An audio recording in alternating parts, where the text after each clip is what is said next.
আমরা উত্তর আধুনিক মেডিকেল কলেজে রয়েছি। আমাদের ছাত্রদলের সভাপতি বেসরকারি মেডিকেল কলেজের সহ অন্যান্য ডাক্তার যারা রয়েছে সবাই শুরু থেকে নিরলসভাবে চেষ্টা করে যাচ্ছে। সত্যিকার থেকে সহ্য করার মতো না, মানে এই দৃশ্য, এতটা বিভৎস দৃশ্য, এগুলো কখনো সহ্য করার মতো না আমাদের। তারপরও আমরা চেষ্টা করে যাচ্ছি যে আমাদের পক্ষ থেকে ডাক্তারদের যে সহযোগিতা করার জন্য সেই চেষ্টা করে যাচ্ছি।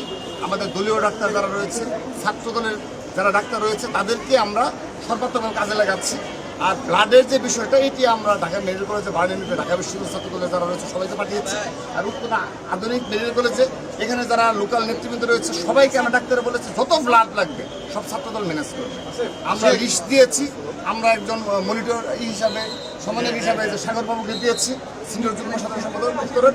ইতিমধ্যে অনেকগুলো ব্লাড দেওয়া হয়েছে, স্যালাইন যেভাবে সম্ভব দেওয়া। আর যাদের অবস্থা তাদেরকে যেন বাইনারিটা দ্রুত নেওয়া যায়, অ্যাম্বুলেন্সে তোলা যায়, সেজন্য উৎসুক জনতাকে সরিয়ে দেওয়ার জন্য আমরা চেষ্টা